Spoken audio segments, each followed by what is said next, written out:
Hi guys, அஸ்ஸலாமு அலைக்கும். Welcome to Das kitchen. இன்றைக்கி தாஸ் கிச்சனில் என்ன செய்ய போகிறோன்னா பன்னீர் பட்டர் மசாலா தான் செய்ய போகிறோம். வாங்க எப்படி செய்கிறது பார்க்கலாம். நான் 2 ஸ்பூன் பட்டர் எடுத்திருக்கேன். அதுக்கப்புறமா பன்னீர் எடுத்திருக்கேன். மஞ்சள் தூள், மிளகாய் தூள், தனியாத்தூள், உப்பு, கரம் மசாலா, ஜீரகத்தூள் எடுத்திருக்கேன். அதுக்கப்புறமா பச்சை மிளகாய் எடுத்திருக்கேன். நான் முந்திரி பாதாம் ஊற வச்சுருக்கேன். தக்காளி, வெங்காயம், கொத்தமல்லி இதெல்லாம் எடுத்து ஒரு மிக்ஸி ஜாரில் போட்டு அரைச்சிட்டு வந்துடலாம். ஃபஸ்ட்டு நான் ஏன் முந்திரியும் பாதாமும் சேர்த்து போட்டிருக்கேன், பாதாம் முந்திரி மட்டும்தான் போடுவாங்க, ஏன் நான் பாதாமும் போட்டிருக்கேன்னா நல்ல ஒரு க்ரீமியாக இருக்கும். அதனால் அந்த மாதிரி நான் பண்ணியிருக்கேன். இப்போ இந்த மசாலா கூட சேர்த்தே நான் அரைச்சிட்டு வந்துடுறேன். அப்போ தான் கலர்ஃபுல்லாக இருக்கும். நம்ம எக்ஸ்ட்ரா கலர்லாம் போட தேவையில்லை. இப்போ ஒரு பேனில் 2 ஸ்பூன் அளவுக்கு நான் பட்டர் சேர்த்துக்கிறேன். சேர்த்து இந்த பன்னீரை இதில் லைட்டாக ரோஸ்ட் பண்ண போகிறேன். ஏன் நான் அந்த மாதிரி பண்ண போகிறேன்னா அப்போ உடையாமல் இருக்கும். அந்த மாதிரி நம்ம நல்ல கோல்டன் கலராக அந்த மாதிரி பண்ணிட்டோன்னா நம்மளுக்கு அந்த சாஃப்ட்னஸ் போயிடும். நீங்கள் இந்த மாதிரி எடுத்து வச்சுக்கோங்க.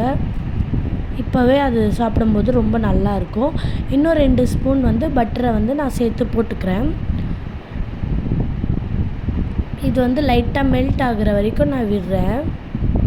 மெல்ட் ஆன உடனேயே பட்டர் நம்ம சோம்பு, பச்சை மிளகா இது ரெண்டுமே போட்டு நல்லா மிக்ஸ் பண்ணிட்டு அதுக்கப்புறமா இந்த மசாலாவை போட்டுடலாம். போட்டு இந்த மசாலாவை ஜார் கழுவி இந்த தண்ணி கூட நம்ம இதுலேயே போட்டு நல்லா கொதிக்க வைக்கணும். இந்த மாதிரி நல்லா கொதித்த உடனேயே நம்ம ஃப்ரை பண்ணி வச்சிருந்த பன்னீரை இதில் போட்டுடலாம். லைட்டாக இதில் கார்னிஷ்க்கு கொத்தமல்லி போடலாம். அதுக்கப்புறமா நான் இந்த கஸ்தூரி மேத்தி வச்சுருக்கேன். அது கூட சேர்த்தே நான் இதில் போட்டுடுறேன். கொஞ்சம் நேரம் மூடி வச்சிடலாம்.